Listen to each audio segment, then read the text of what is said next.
Stop what you're doing for a second. Think about the last time your dog put their paw on you. Maybe it was this morning. Maybe it was last night on the couch.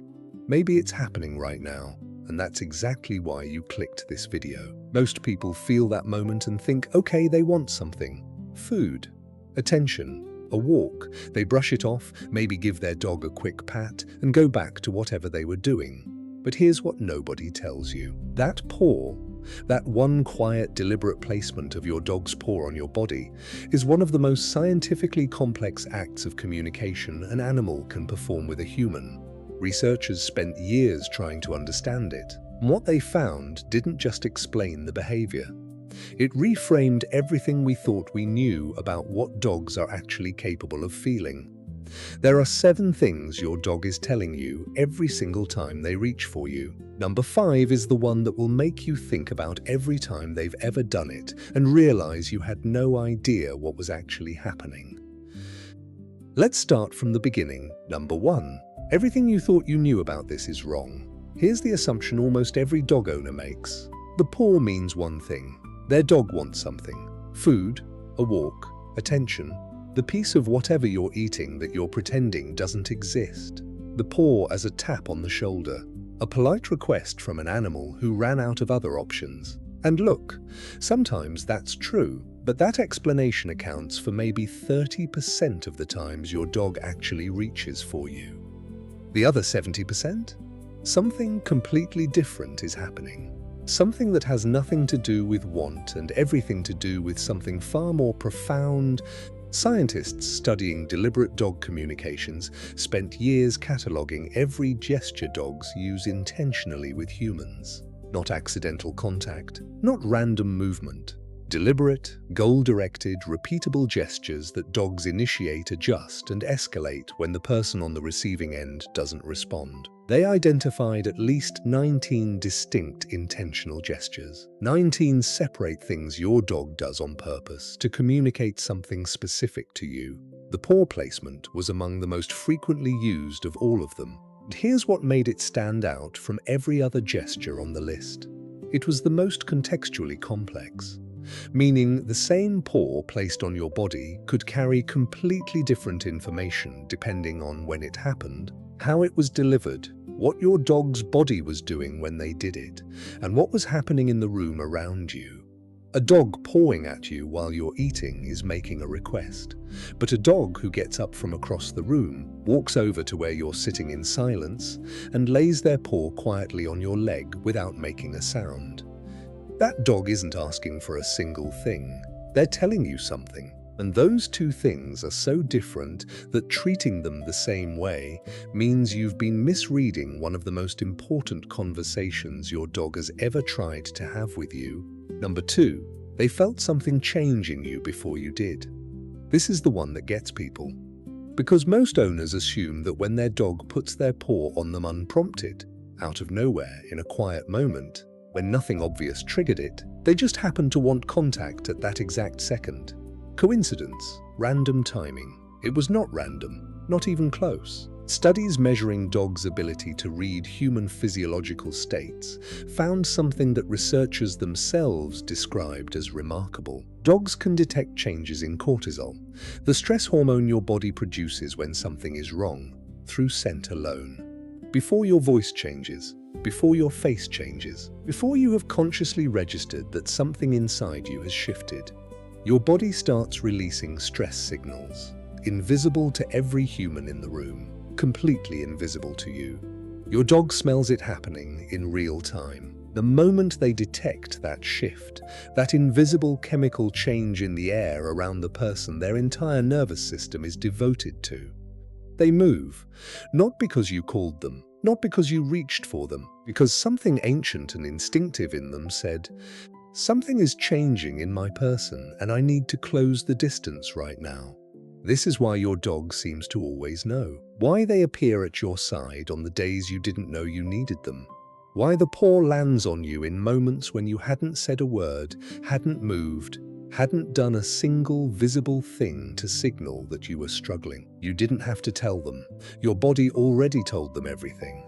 And they came anyway, before you even knew you needed them to. If that doesn't stop you in your tracks, then number 3 absolutely will. Number 3, one touch. Two nervous systems, completely changed. When your dog places their paw on you, not frantically, not as a demand, but that quiet, deliberate wait, something immediate and measurable happens inside both of you, simultaneously, without either of you doing anything to make it happen. Physical contact between a bonded dog and their owner triggers the release of oxytocin in both of them at the same time. The bonding hormone, the same chemical that floods a mother's brain the moment she holds her newborn for the first time. The hormone responsible for attachment, for trust, for the specific feeling of being genuinely seen and held by another living creature. But here is the part that changes how you think about every paw your dog has ever placed on you. The oxytocin response is dramatically stronger when the dog initiates the contact. Not when you reach for them first. Not when you pet them, call them over, invite them onto the couch. When they come to you on their own and make the first move.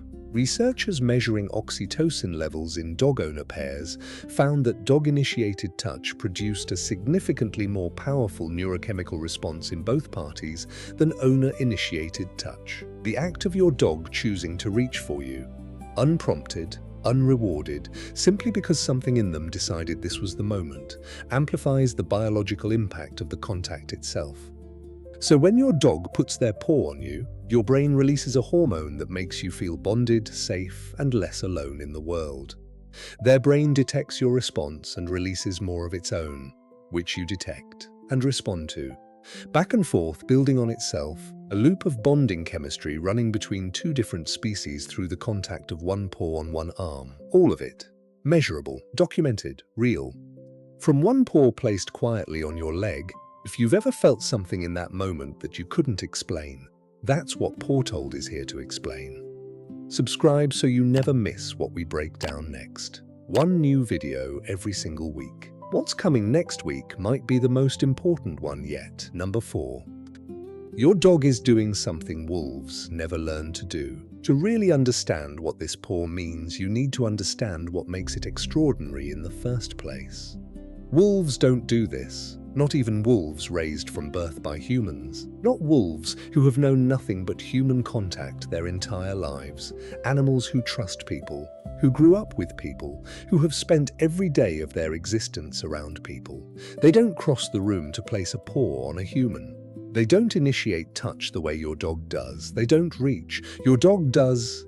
And that single behavioral difference, that one thing dogs do that their wolf ancestors never developed, took somewhere between 15 and 40,000 years to evolve. 15,000 years minimum of dogs who reached toward humans and were welcomed. Generation after generation passing that impulse forward, each one selecting slightly more for the animal that initiated contact, that closed the distance, that used their body as a bridge between two completely different species. Your dog putting their paw on you isn't just a sweet habit. It is the living, breathing, physical result of 40,000 years of evolution, specifically designing an animal that wants to touch the people it loves. Every ancestor of your dog who ever reached toward a human and felt safe. Every generation that passed that instinct forward. Every moment in that 40,000-year chain that led to this dog in this room, reaching for you like it's the most natural thing in the world. Because for them, it is the most natural thing in the world. They were built for this moment. They were built for you. Number 5, each paw is saying something completely different. This is the one I promised you. The one that will make you think back through every time your dog has ever done this. Because not every paw placement is the same conversation. And once you know the difference, you will never misread this moment again. The gentle placement, weight barely applied, paw resting rather than pressing, body completely still and relaxed, eyes soft, no tension anywhere. This is your dog at their most emotionally open. This is not a request. This is not anxiety. This is contact for the sake of contact. Your dog reaching for you because being in the same room isn't enough anymore. They want to be touching you right now. For no other reason than that, this is the dog equivalent of someone quietly reaching for your hand in the dark, not because they need anything, but because they want you to know they're there. The firm press, weight behind it. Repeated if you don't respond, slightly more urgency in their body. This is communication with intent. Your dog needs something and they are working through their entire vocabulary to get your attention. Pay close attention to what's happening around you in this moment. They may be alerting you to something you haven't noticed yet. The paw on the face. This one is rare, and when it happens, it is one of the most intimate gestures a dog is capable of. Dogs understand instinctively that the face is the most significant part of a person.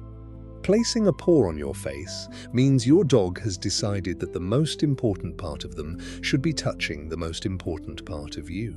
If your dog has ever done this to you while you were lying down or crying or simply sitting still, that was not random, that was deliberate, that was profound. And then there's the paw during your pain.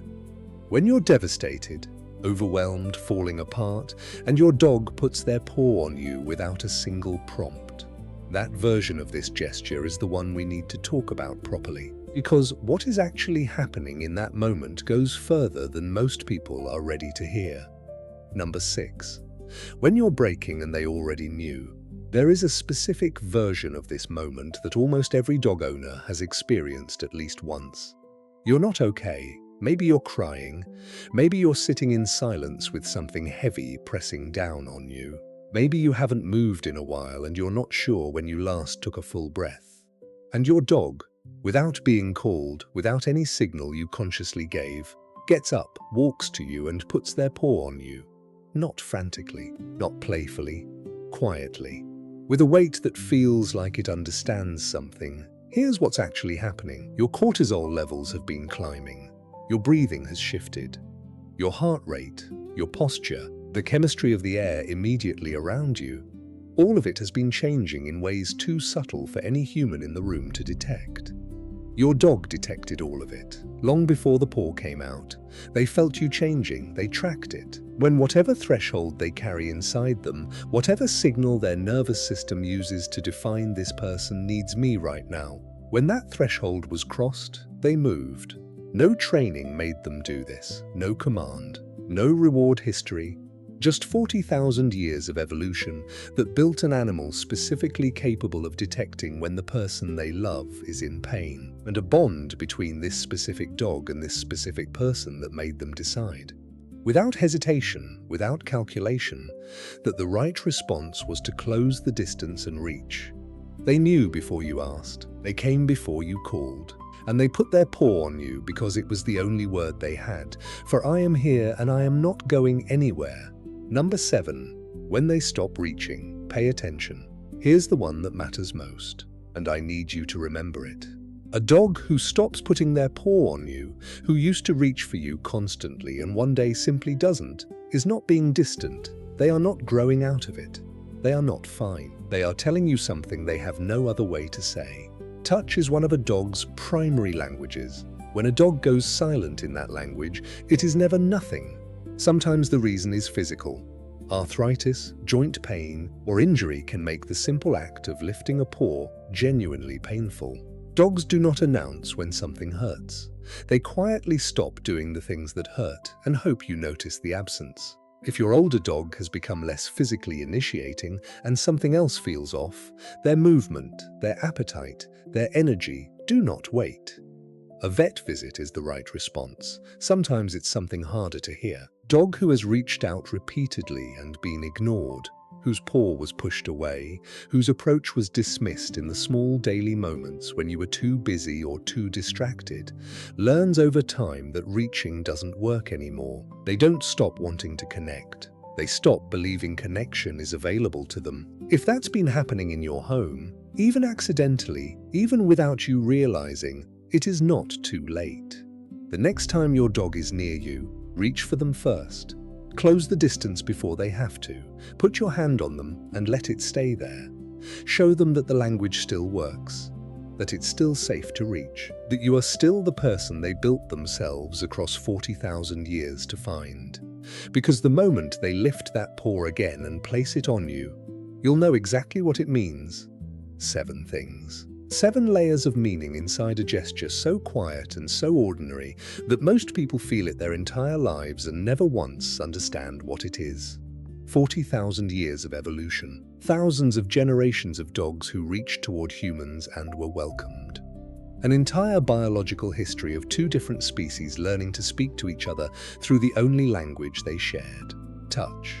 And all of it, every year, every generation, every ancestor who reached and every human who reached back, arrives in the moment your dog walks across the room, finds you wherever you are, and places their paw on you like it's the simplest thing in the world.